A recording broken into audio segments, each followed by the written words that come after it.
एक किसान का खेत समुद्र के किनारे पर था।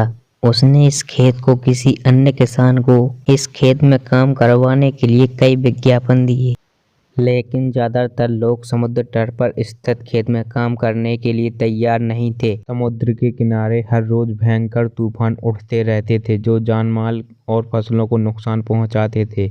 उस किसान ने कई लोगों को अपने सहायक के रूप में कार्य करने के लिए आरक्षण तक देने को तैयार था, परंतु सभी ने मना कर दिया। अंत में एक बुजुर्ग इस काम के लिए तैयार हो गया। वह बुजुर्ग व्यक्ति व्यवहार में बहुत ही टेढ़ा था। वह बहुत कम बोलना पसंद करता था और उसका शरीर दुबला पतला था। वह बुजुर्ग व्यक्ति किसान के पास आया। किसान ने उस बुजुर्ग व्यक्ति से पूछा, खेती किसानी जानते हो?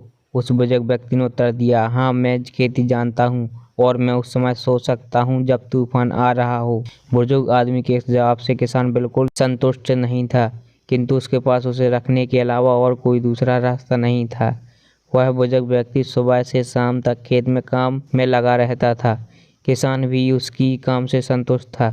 एक रात समुद्र की ओर से तूफान की खौफनाक आवाजें आने लगीं। किसान काफी डर गया।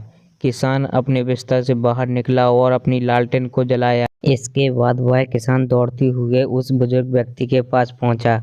वह किसान बहुत ही नाराज हुआ यह देखकर कि इतनी तूफान में वह व्यक्ति सो रहा है। उसको झटका देकर किसान ने जगाया और कहा, जल्दी उठो, तूफान आ रहा है। सभी चीजों को बांध लो ताकि तूफान उन्हें उड़ा ना ले जा सके। उस आदमी ने करवट बदलते हुए कहा, नहीं श्रीमान, मैंने आपसे पहले ही कहा था कि मैं उस समय सो सकता हूँ जब तूफान आ रहा हो। उस किसान को बुजुर्ग आदमी के इस दो टूक उत्तर से बहुत गुस्सा आया। वह तत्काल उसे नौकरी से निकालना चाहता था, लेकिन वह तूफान से बचाव के लिए बाहर भागा। बाहर का नजारा देखकर वह व्यक्ति आश्चर्यचकित हुआ और खुश दोनों हुआ। उसने देखा कि खेत की सूखी घास के ढेर तिरपाल से ढके हुए थे।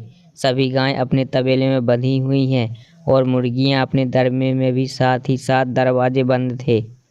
हर चीज भी बंदी थी और एकत्रित थी। कुछ भी तूफान में उड़ नहीं सकता था। किसान को तब जाकर उस बुजुर्ग आदमी की बात का अर्थ समझ में आया। वह किसान अपने बिस्तर की ओर लौटा और आराम से सो गया। कहानी से सीख, हमें अपने काम समय रहते कर लेना चाहिए। तो दोस्तों, आपको ये कहानी कैसी लगी हमें कमेंट में ज़रूर बताएं और ऐसी ही कहानियों को सुनने के लिए चैनल को लाइक, शेयर और सब्सक्राइब जरूर करें। जय हिंद।